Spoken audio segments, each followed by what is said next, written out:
Hey everyone, Rascal here. And Mama, welcome to our channel, Paws On Animation. Today we're covering yet another Disney classic, 101 Dalmatians. Yes, for our Disney Classics Week. Yeah. And this fun movie is actually based on the book of the same name, written by Dodie Smith.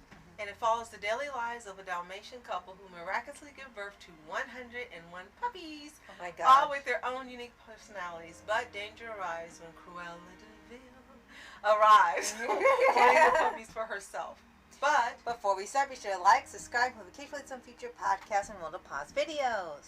And thank you so much for joining us, subscribing, and sharing our videos, as well as commenting. We appreciate you so much. Yes. What's interesting about 101 Dalmatians is it's now considered a franchise owned by Walt Disney Company.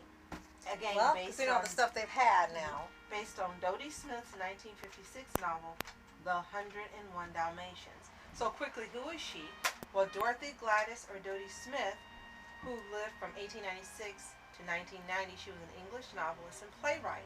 She's best known for writing I Captured the Castle in 1948 and for this children's novel, The 101 Dalmatians. Her other works include Dear Octopus and The Starlight Barking. So it's pretty interesting knowing the source. Yes. And now it's a franchise, as you mentioned, with so much that has happened from 1961 to the present. And it was created jointly by Walt Disney and Dodie Smith. Yes, that was actually surprising to hear. So you've had films, you've had an animated TV series, direct-to-video DVDs, video games, soundtracks. Yep, and a prequel movie, actually two prequel movies and a prequel movie for the villain. That was horrible. So what's interesting is I mentioned The Starlight Barking. That was actually the sequel intended for 101 Dalmatians in 1967. Disney had passed by 67. So for some reason, those in control at Disney later chose not to do it. So weird. For any of you listening, this is a possible way to get a leg up on Disney because they don't own the rights. Right. Go ahead and make Starlight Barking. Right. Because they had made, as you said, sequels, direct-to-DVD sequels to the original film, but they call it 102 Dalmatians. It was a spinoff of one of the puppies, which is pretty much where the franchise has gone now. They're not focused on the entire litter as a whole. They usually choose one of the puppies or a few of the puppies to focus on and give personalities, and they have their own little adventures, so kids will like it. And they meet other dogs and their little experiences in the town they're in. So this movie originally released in 1961, and if you've seen it, and we're sure you have, let us know in the comments. It's a really fun movie with yet another strong female villain. Yep, yet again, still going strong at this point. And yes, Cruella De Vil still remains one of the best and most classic Disney villains of all time, whether male or female. She had a catchy song that's still being revamped and done covers for to this day. And there's really nothing you can change about this character to make her better or even worse. She was pretty nasty the time it came out, and she's still nasty even to this day. And just avoid the prequel movie. It's just like Maleficent. If you know that movie, you know how this is going to go. So it was directed by 3 people, and its screenplay was actually written by only one person, Bill Peet, who was actually uncredited in the film. Really? And produced by Walt Disney. So this one had the least amount of writers and producers. You can kind of tell. You can kind of tell. Not that there's a problem, but the movie didn't have a very big plot going on. Like the fairy tale movies had big plots going on. They were simple, but they saw a story from beginning to end. This one was just sort of like you're kind of going out to see a film, and then that was it. There was a story, but there wasn't like a whole premise of what to get to by the end. Basically, just make sure Cruella doesn't get the puppies because it's going to go horribly wrong. That's it. Now, this movie had a budget of $3.6 to $4 million and earned $303 million at the box office. Oh my God. Disney's heyday. I mean, you keep seeing this. This is a 79-minute movie. Yeah, and still people not absolutely loved it, and you still love it now when you watch it. It had been a while when we decided to rewatch this some time ago, but as soon as you began watching, it's like, oh, this is so cute. Oh, I forgot how much fun this is. Oh, look at the chubby puppy. Oh, look at this smart one. Oh, look at the mommy. Oh, no, Daddy, protect them. You know, it was just we're back into the movie, and it's a joy to watch. Now, Right. it's a testament to how well it was made, and I hope that the author was happy with what came out, because this is just a joyful movie. Right. And one other thing, I like how it opens up where there's a narration and they show the human owner, and you're thinking that's him talking, Right. talking about his day and stuff. And then the camera goes to the dog, Pongo, and it's really him narrating. He says his human pet. It's like in his head, it's the other way around.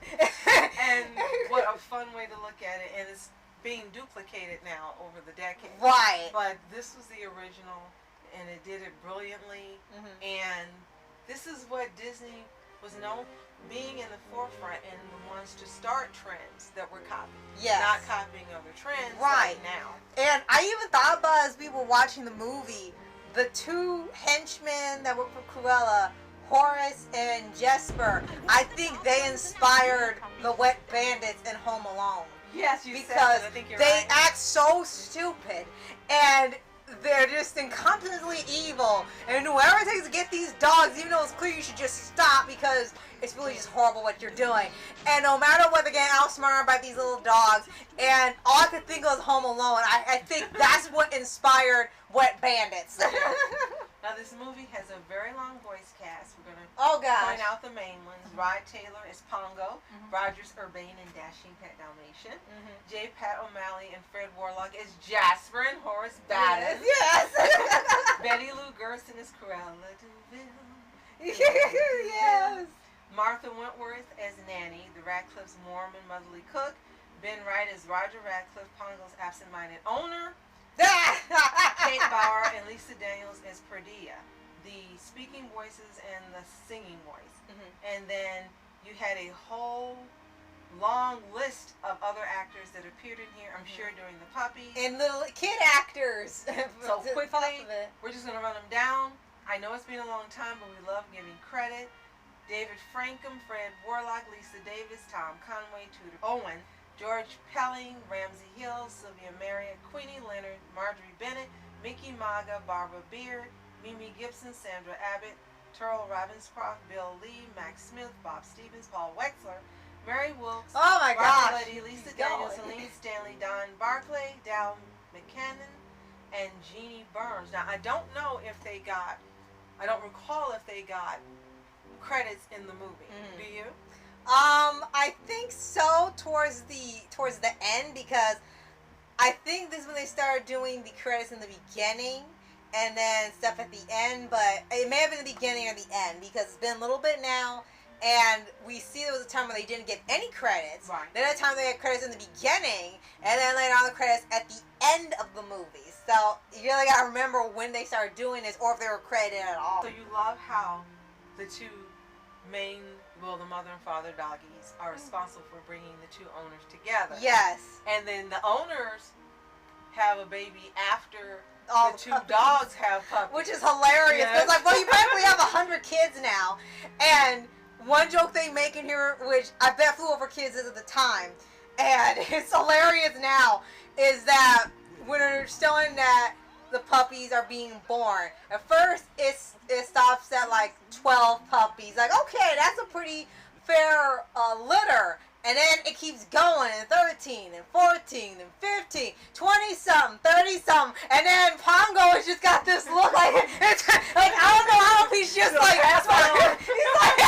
he just has this look like he's like hypnotized or dizzy or something, and the number keeps going up, and they're like, wow, this is a stud dog. You get 101 With puppies. no explanations, like it just happened. And just Accept it. normal. But it's so adorable and cute how they are rearing them as a family. And then you have along coming Cruella De Vil, again voiced by Betty Lou Gerson, and she's a ruthless aristocrat, and Anita's schoolmate, the live mom, Yeah. and she's being polite to her when she meets her, and then she sees the puppies, and she wants to buy them all, and then they learn that she wants to buy them all because she wants to make a coat out of them. Oh! I think it's hilarious when you look at Cruella De Vil. She's already got on a funky coat. That's what I said. They're like, wait, what do you need them for? Is it like a special Dalmatian coat or something? I guess she just wanted more. Or she's selling them too. And then the entire movie becomes about keeping Cruella from getting the puppies. Yeah, because she keeps trying to buy them. She's like, I'll give you a raise. I'll give you some amount of dollars. I'll buy this for you. Like, she really was adamant about getting these dogs. And it's like, you knew you were never going to see him again if she got her way. And I think what stands out about Cruella is she has this enormously weird personality. Right. And she's drawn like, well, Yzma's definitely came from Cruella because she looks like Yzma, or Yzma looks like her. And she's got this car, and her license plate says De Vil, and then you realize it's Devil. Yeah. And then you realize if you didn't that her name is Cruel Devil. Oh my gosh. Yeah. And she's got these bungling men helping her, and she just thinks she's the smartest thing there is, and she can outsmart them and get these darn puppies. Right. But she stands out because she's outrageous. That's the yes, word I'm looking for. She's an outrageous villain. Whereas when you think about Sleeping Beauty, Snow White, and Cinderella, these women were not jokes. Yeah, you just keep going down the line of these movies. They were evil, wicked for evil's sake. This one was bungling, and she was evil, but she was outrageously evil. Right. And you got a lot of comedy out of not only her personality, but the two thieves as well. Right. And that's why the movie was fun. You had a couple hairy moments where you thought she was going to get the puppies. Yeah. And of course you're happy that she didn't. But with, amidst her evilness, she also was so ditzy at times and had such an outlandish personality that it worked. Right. And she is one of the greatest Disney villains, but because of the outlandishness and the fun that's in it, she gets discounted. A little bit. And she doesn't have any magic powers in here. Exactly. It's pretty much grounded in reality. Her magic power. Yeah. And the prequel, we haven't seen it yet, but I can't imagine it adds to the character because we're sure she's a victim. Yeah, pretty much, and it's a very bizarre take, to say the least. And one thing I really want to say with this movie is that as we're watching a lot of these classics, we just end up finding a bunch of them, is that, yeah, after we saw Wish, and we were disappointed with that film, and the film was supposed to be harkening back to all these classic films, well, we now have such a big appreciation, a more appreciation for these older classic Disney films. Definitely. Because you can see 100 years later, a majority of these films hold up to this day. Absolutely. There's some things, you could see them change or it doesn't work so well now. It may not make sense, but they're very minor. Mm-hmm. And seeing how they've had all this history behind them, all these legacy films, almost every film that's come out of this company has been a legacy film. And it's sort of disheartening that they've gone from this to a few of the movies that come out now where they're either okay, mid, bad, or you finally have a surprise hit like Elemental or Inside Out and Inside Out 2. Mm-hmm. And we can tell there's a lot of people who work at Disney that are writers and artists that still have the magic. They know their Disney history. They know how to work in the references and the classic tropes and turn it on its head.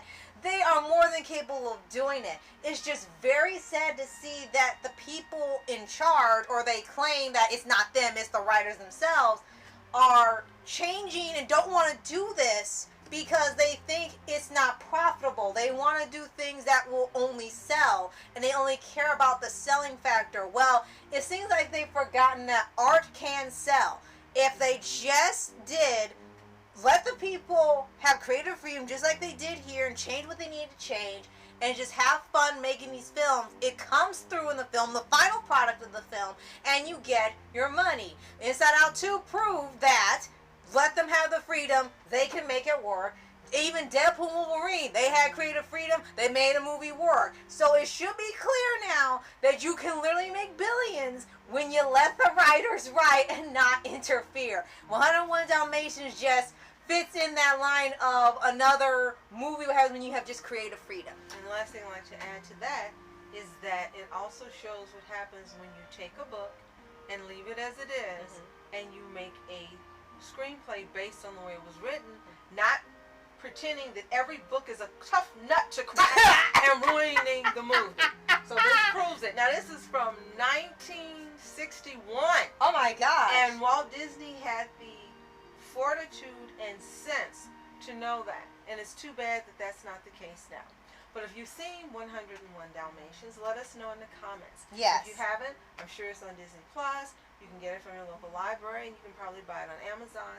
Give it a watch, come back, tell us what you think. Also, if you've seen the prequel live-action movie, either one with Glenn Close or the one with Emma Stone. Oh, or the one with Emma Stone, let us know in the comments if it's something we should watch and you want to see covered. Yes. And if y'all don't already, subscribe for updates if you for your anime series, anime shows, and all things animation. Yes, and thank you so much for joining us, for sharing your videos, subscribing, commenting. We appreciate you so much. And as always, You are special. Thank you so much for watching Master Entertainment. And I'm Mom Entertainment. Have a fantastic day. Peace. And thanks for joining us for our Disney